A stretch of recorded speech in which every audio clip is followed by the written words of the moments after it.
Well, hello again. Well, it wouldn't be a Sunday without a Steve mumbling video about the steaming pile that is the UAP disclosure movement. I've said a few things this week, so I thought I'd make another video. It's 15:03 on Sunday the 31st of August, so it's the first day of spring tomorrow. I look a bit scruffier than usual. I've been cutting up some rather large tree branches, and I've just sharpened half a dozen chainsaw chains. Got a little gadget to sharpen the chains, because what was happening was, the chains were getting blunt. This is over a period of a year or so probably, and then I'd go out and buy another couple of chains, and they get blunt, and then I go and buy another couple of chains. So I end up with about half a dozen chains today that are all blunt after the work I've been doing around the place today. So I thought, okay, I'm not buying any more chains, I'm going to sharpen them up. So doesn't really matter which way up this is, it's just as pathetic either way up. I don't know if any of you saw the video I did about the Skywatcher whistleblower, or electromagnetic dog whistle.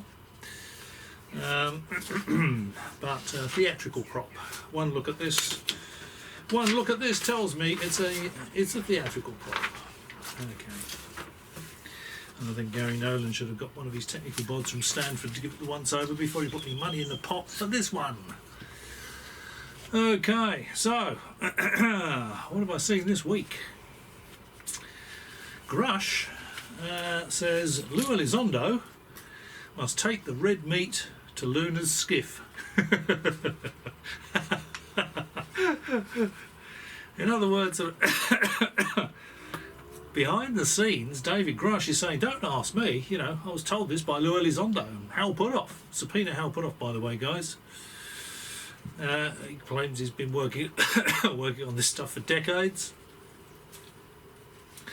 So Grusch now is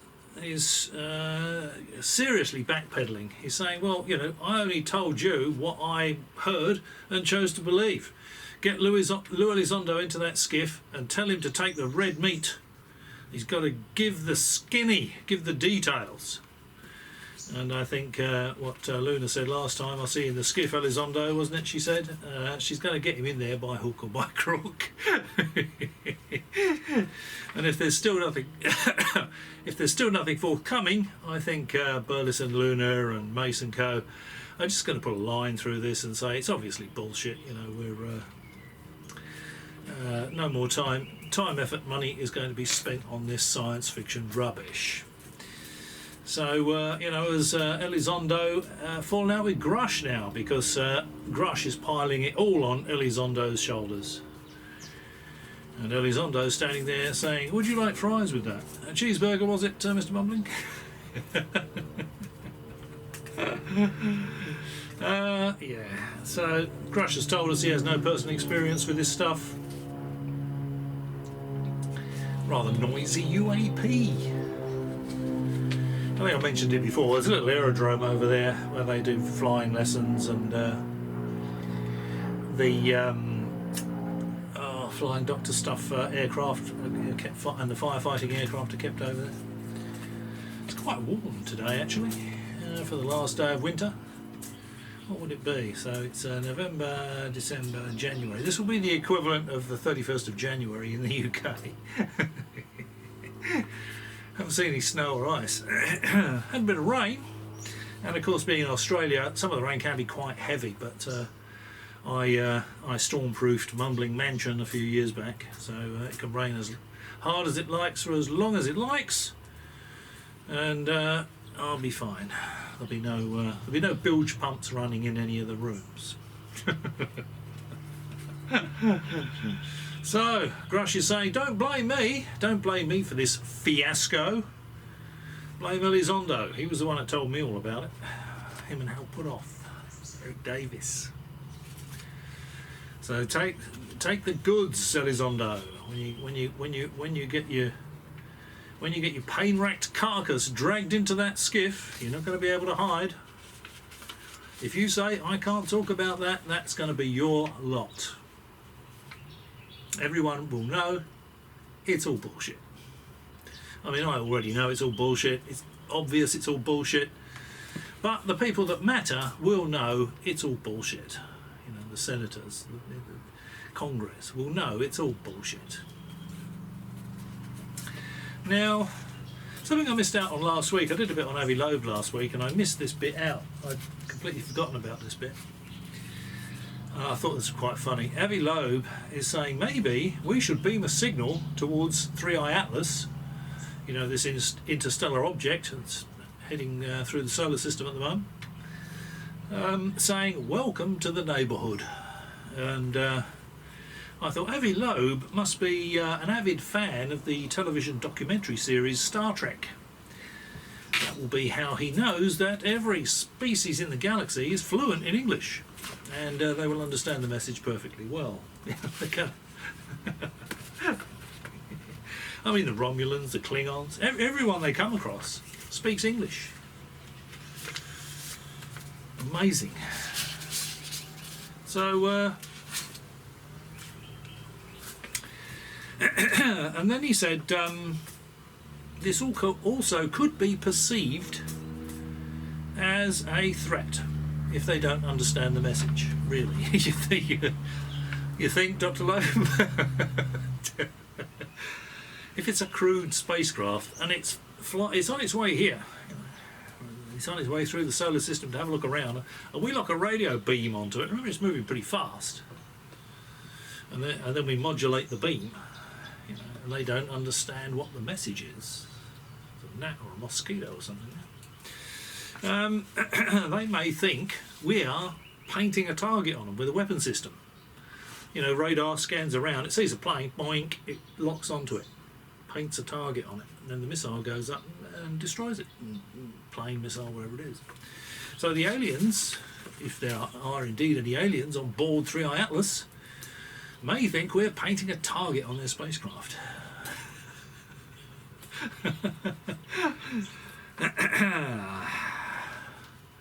Yeah. We've still got a couple of months to wait until, I think it's the end of October, isn't it? Yeah, a couple of months to wait to find out if we're going to be wiped out or whether the thing's just a rock. For sure and certain. I'm sort of leaning towards it's a rock.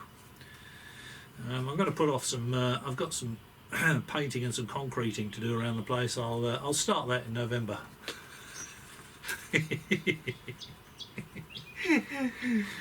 So, yeah. And then Avi Loeb said, well, the interviewer said to Avi Loeb, being a sharp interviewer, she said to him, do you think the aliens will understand English? And he said, well, you know, maybe we could use Morse code. And I thought, Morse code, they'd be more likely to understand English than Morse code. I sincerely hope Dr. Loeb is joking, and I strongly suspect he was. Beam a message at 3i Atlas, paint the target on it, beam a message, use Morse code.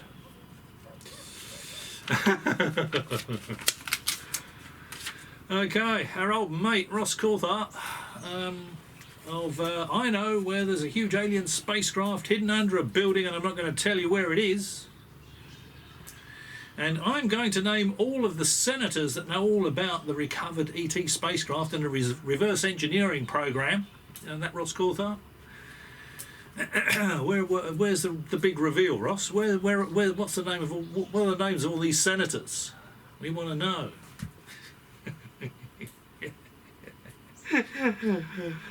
It is now telling us he won't be going out into the bush. This is Ross Coulthart. He won't be going out into the bush with the Skywatcher team as he'd hoped.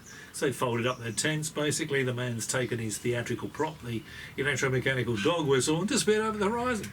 He's probably buried it in the back garden, just in case anyone asked to get their technical team to have a look at it.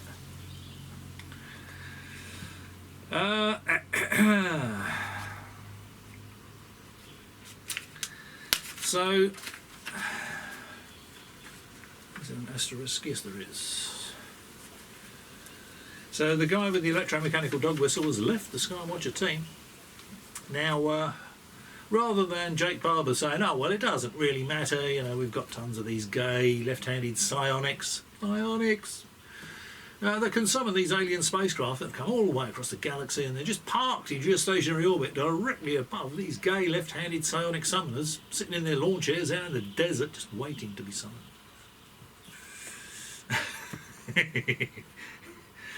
He's not relying on those anymore. The guy with the electromechanical dog whistle has disappeared. That's probably their best theatrical prop. The rest of the stuff they've got is flocks of birds. That's a mosquito. I saw Gary Nolan saying, oh, there was this blurred orb thing. You know, it was really close to the helicopter. It wasn't visible to the naked eye. It only appeared in 2 or 3 frames. And I thought, no, it's not a bird, it's a bug, isn't it? It's obviously something. It's out of focus, it's very close to the camera, not visible to the naked eye. It's a bug going past a helicopter, isn't it? You know, this is the best Skywatcher can do without their theatrical prop, the dog whistle.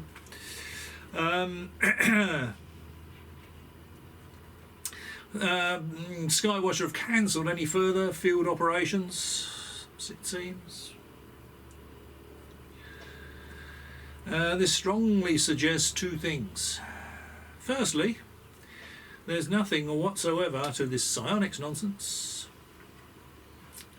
This mosquito is getting on my nerves. This would qualify as one of Barber's UAPs.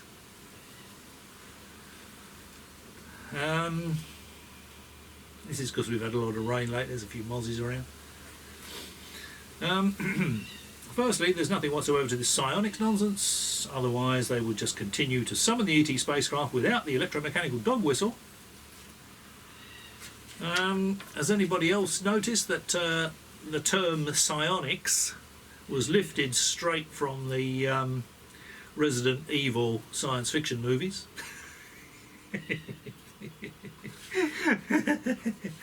Psionics, you know, the little red queen in the Resident Evil movies talks about psionics. That's where they got that from. So I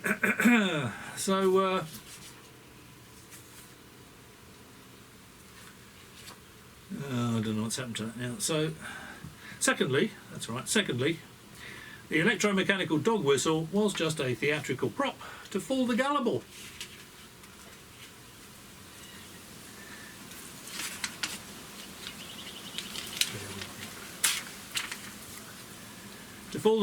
And had to be made to disappear before they ran out of excuses as to why it couldn't be examined by people who could tell the world it was exactly that, a theatrical prop. So before he got subpoenaed, this is James Fowler. Before he got subpoenaed, and they demanded, and Congress demanded that the electromechanical dog whistle was submitted for analysis, he's run away and buried it in the garden. Because anyone with a technical background is going to look at that without taking any covers off and say it's a theatrical prop. It's designed to draw money in, investment money, get a TV show out of it. You know, it's something like that. What it isn't is a device that's summoning extraterrestrial spacecraft. Okay, so it seems Skywatcher is dead. No more field operations, no ET spacecraft produced. They've milked the gullible and will disappear. The money stops coming in, they'll disappear up their own roller door. Just like Kaiser Sose. They'll be gone along with your money. And of course that means NASA can no longer go along with them on one of their summoning sessions with their professional optical equipment. You know, NASA has some really good optical telescopes they use for watching shuttle launches and rocket launches, etc. You've probably seen NASA footage of them optically tracking space launches. You know, there's a guy sitting on a platform and he's got a camera here and he's got a camera there, massive telescopic lens, telephoto lenses, And it's electric and it goes up like that and it's sort of tracking these things. Now, if NASA took that along on the back of a pickup truck, as soon as they summon these things, and remember, they never summon them to come right here. Come here, right here. They're always right in the distance. All it is a bright little dot in the distance, you know. Now, if NASA trained their telescopic cameras on that, they'd probably be able to read DJI on it. You know? They're going to see they're very obviously drones or flares, something being operated by the other members of the Skywatcher crew. It's obvious that's what. So they had to wind it up before NASA started asking some serious questions as to why they could no longer go along with them and observe this phenomena. It's not real, that's why. They'd easily be able to see flocks of birds, be able to identify the species with those cameras as telephoto lenses, you know. And if you get an out of focus blob go past, it's going to be a bug. So, I mean that whole operation reeks, doesn't it? You know, it stinks. It smells so bad I can smell it all the way down here in Australia. Just put a line through Skywatcher. Anyone involved with it. So,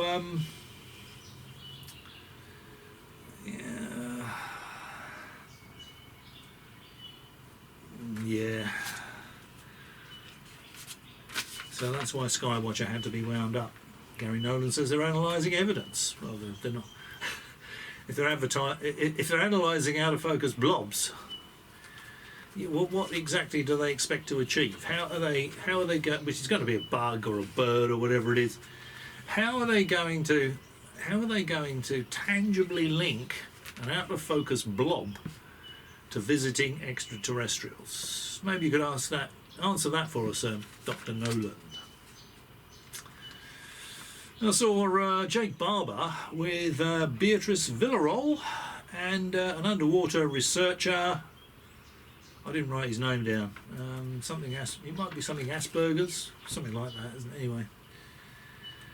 And I thought, what the hell's going on here? You know, I mean, Barber with Villarroel. Villarroel's a real scientist. This other guy, not familiar with him. Apparently he's one of the guys that was looking into the Baltic underwater, the Baltic Sea anomaly. I can't talk today. I mean, flat out. I'm tired out. I can't move my gums, you know. So,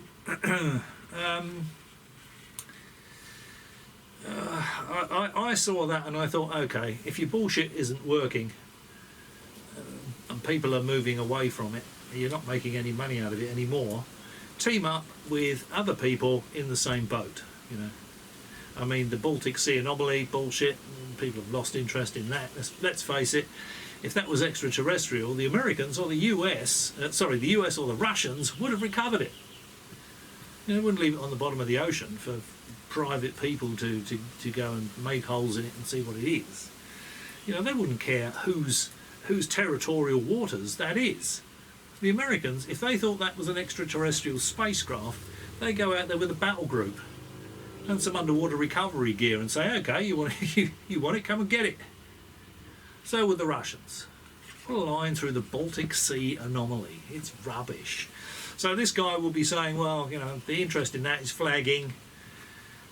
Poor Beatrice Villarroel, interest in what she's put forward is flagging. You know, some real scientists are looking at that and saying it's hogwash. The objects do not appear. Gotcha. The objects do not appear in the Earth's shadow, in the Earth's umbra. You know, so sunlight reflecting off of something. It's probably space junk. She only said that it could be that they were in geostationary orbit, not that they were. Could be something much lower. You know, space junk, failed orbital launches, even high altitude weather balloons. You know, they go up to 100,000 feet, and they carry instrument packages. I mean, maybe the light reflects off the instrument packages. You know, what it isn't is extraterrestrial spacecraft. Just noticed I squashed that mosquito and the little patch was brown, it wasn't red, so it hasn't had a bite out of me already, thank goodness. It's not so bad down here where I live, but further north, if I go 1,000 kilometres north or more, the mosquitoes carry some quite nasty diseases. You've got to be very careful of mosquitoes up in the tropics. Now, Barber said... So Barber was there with Beatrice Villarroel and this other guy that's a complete waste of time mucking around with that, with the Baltic Sea Anomaly. Yeah, forget that, it's ridiculous. Put a line through Skywatcher, that's just as ridiculous. And you can put a line through Beatrice Villarroel. She's not going to be able to prove her objects are... There's not going to be any tangible links between what's on her photographic plates and extraterrestrials. Now, Barber said he hoped his daughter would understand what he was doing when she was older. This, pardon me, suggests to me that she is now a bit older, and she still thinks Dad's a bullshitter. He's probably saying, look, I've got to tell everybody all this science fiction rubbish so that I can get some money in and pay your school fees. You know, you want to go on a school trip, don't you? So that's probably what that's all about. You know, she's probably thinking, you're conning people, Dad. This is all rubbish. You know it. You're taking people's money. And his daughter doesn't like that. Now, that's what I would read between the lines with that.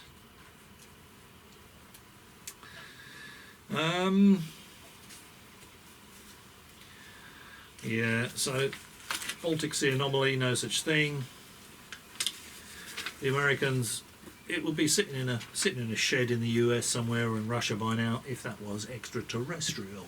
They wouldn't leave it on the bottom of the ocean. It's ludicrous. Yeah, okay.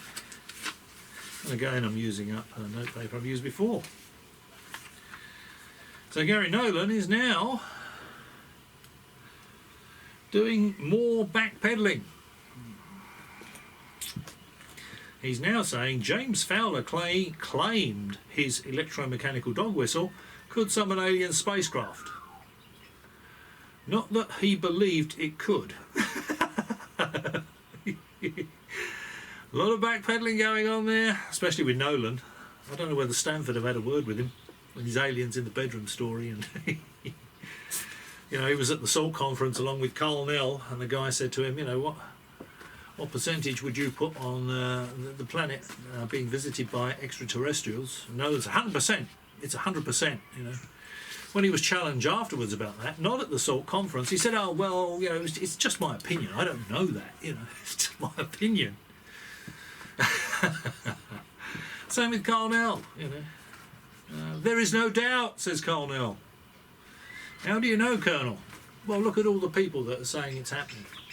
Next caller, please. None of these people are credible. There is no evidence. There's no tangible evidence for extraterrestrials visiting this planet. And they can push all these science fiction stories all they like. But more and more people every day are saying it's just more stories. Where's the tangible evidence? So,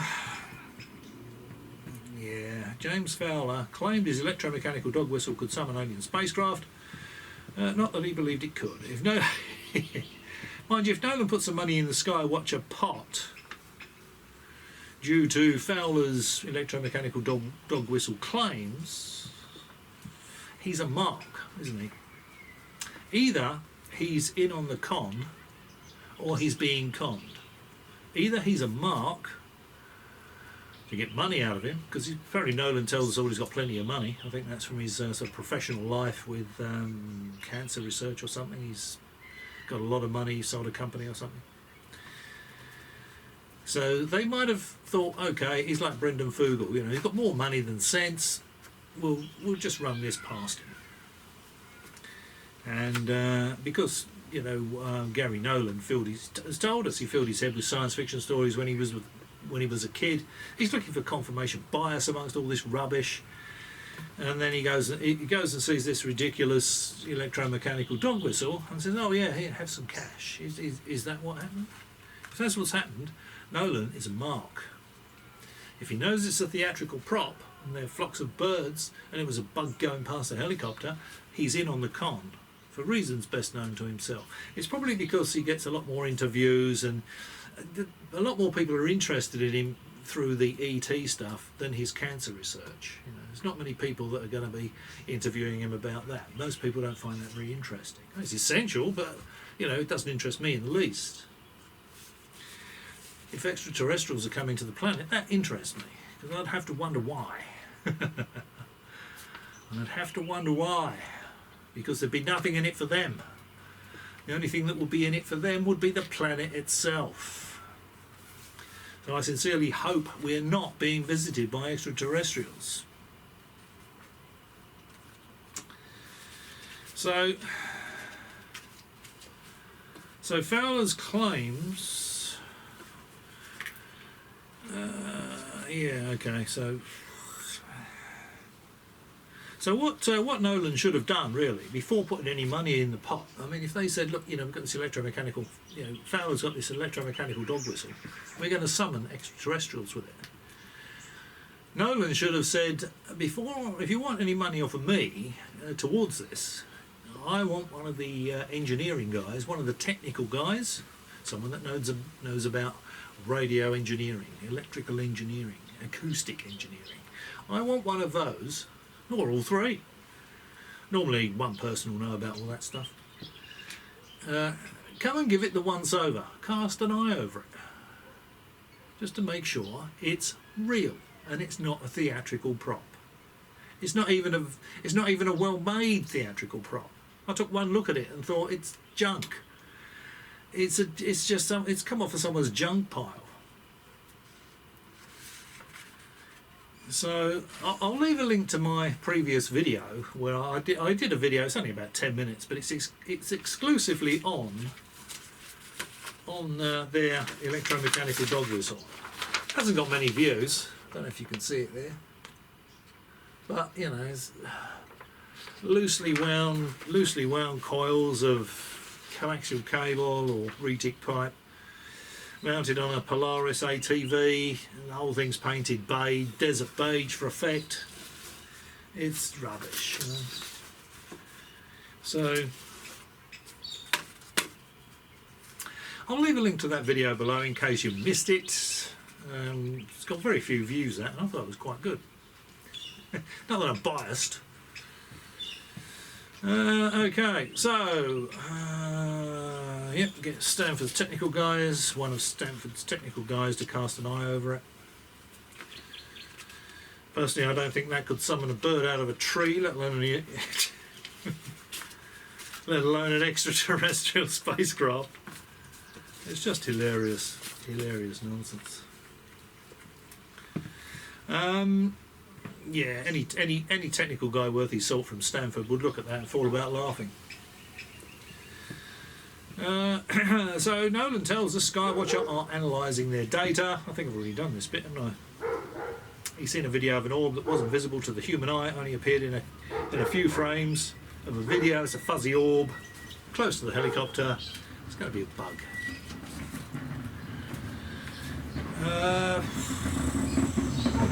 Regardless of what it is, there's no tangible link between it and extraterrestrials visiting.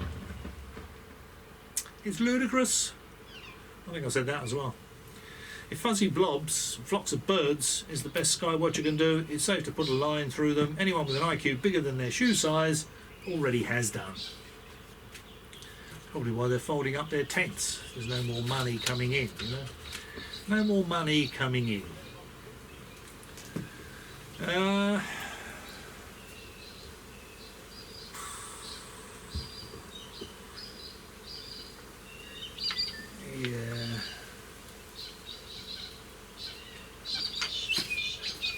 there's always chances out there that are ready to jump on this ET is coming here and crashing here bandwagon. 3:30 in the afternoon. I thought I'd be free of dogs and people putting bees out. Coulthart also mentioned, oh yeah, I thought this was hilarious. Coulthart loves terms. He said, what was it? This synthetic aperture radar. He loved that term. You know, all these objects being seen on this synthetic aperture radar. He had no clue, of course, that synthetic aperture radar is used by spacecraft for mapping terrain. You know. But he loved that term, so he used it. I did a video pointing that out, and I haven't heard him mention it since. So he may have thought, oh, okay, all right, well, I'll put that one to bed. But he's picked up another couple of terms, or another term that he likes.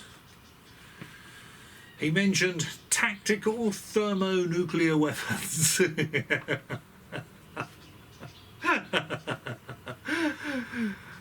Oh dear, he's got no idea, has he? Absolutely no. Tactical thermonuclear weapons. Now, tactical and thermonuclear weapons are two completely different classes of nuclear weapons. Tactical nuclear weapons are small yield weapons, typically in the kiloton range. Battlefield weapons, if you like. Thermonuclear weapons are high yield weapons in the megaton range. So tactical nuclear weapons, low yield in the kiloton range, battlefield weapons. Thermonuclear weapons, high yield weapons in the megaton range. Two completely different classes of nuclear weapons. Thermonuclear weapons destroy cities with them. You know, tactical nuclear weapons, battle groups, you know, military installations, that sort of stuff. Coulthart demonstrates how clueless he is. Again, tactical thermonuclear weapons. Well done, Ross. Everybody that knows anything about this stuff will go, oh, no. I've said it before, put a line through anything he says. It's all rubbish. Coulthart is a complete waste of time.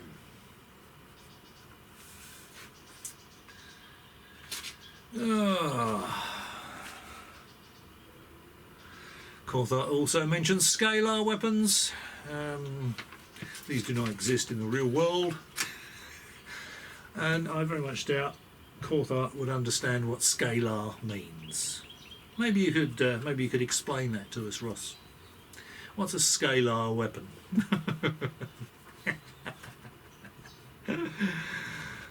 Coulthart hears these terms, he loves the sound of these terms, and he loves repeating the sound of these terms. Scalar weapons, tactical thermonuclear weapons. It's pretty good entertainment, I think. Zero understanding of any of this stuff, eh, Mr. Coulthart? Saw a guy called Sarfatti being interviewed. Jack Sarfatti, is it? I've seen him before. He's full of crap, this guy. He tells us he knows gravity shielding is real because a military whistleblower told him so. Are you seeing a recurring theme here? People repeating something as truth because they've been told it by others. Military whistleblower told him, so he's repeating it as truth. He knows gravity shielding is real because he was told by this military whistleblower. Of course he knows no such thing. He knows he was told by somebody that it's real, but he doesn't know it's real. And I've seen this guy before, and he's, yeah, he really is a waste of time, this guy. Yeah. And I think he's something to do with telepathy and psionics. I could be wrong about that, but a lot of them, they're moving towards this consciousness and psionics and telepathy because it's not tangible. Because you cannot prove it. You cannot... I'm using my consciousness to interact with extraterrestrials. You know, I'm using my psionic ability to summon them. But you cannot... There is no tangible evidence to prove that's what you're doing. So they're going down this more spiritual path because they realise there's no tangible evidence to bring to the table. ET isn't coming here. ET is not crashing here. ET has never been here. It's all science fiction rubbish until proved otherwise with tangible evidence. And no amount of whistleblowers with their science fiction stories is going to change that. For this new hearing, if there's 3 guys going along to tell science fiction stories, it's going to be another waste of time. Complete and utter waste of time and money. And you know, I think Luna and Burlison and co, if that's all they get, and if they, especially if they subpoena Elizondo, they subpoena Hal Putoff, and if you get to watch this, and you Burlison, Luna, or Mace, or the other guy, subpoena Hal Putoff and Eric Davis. They're the ones that have been claiming they've been working on this. Hal Putoff in particular has been claiming he's been working on these UFO programs for decades. Get them in there and demand they prove it. We're all sick and tired of science fiction stories. We are so far past put up or shut up time that it's just ridiculous. There's no point repeating the exercise and repeating the exercise and repeating the exercise. All it's going to do is get people TV shows, sell some books, you know. It's not bringing us the truth about whether or not extraterrestrials are coming to this planet and they're crashing here, and their technology is being reverse engineered here. It's not telling us if that's true, is it? That is such a monumental claim that it's going to require tangible evidence. You can line up 200 whistleblowers, ex-military whistleblowers. I'm a colonel, I'm an admiral, you know, I'm a major. If they haven't got any tangible evidence, it means nothing. And if you listen to what the rest of them, what Gallaudet and Nell and Grusch say, that's meaningless anyway. They also, Nell says, well, look who's saying it. You know, Gallaudet says, well, I've got no personal experience of it. Grusch said, I've got no personal experience of it. I've just been told. You know, it's all bullshit, all of it. And the bird in the background agrees. So I'll leave a link. I'll leave a link below to my dog whistle video. Doesn't really matter what way up it is. It's just as ludicrous either way up. Just in case you didn't get to see it. As always, many thanks for watching. And maybe I'll catch you again.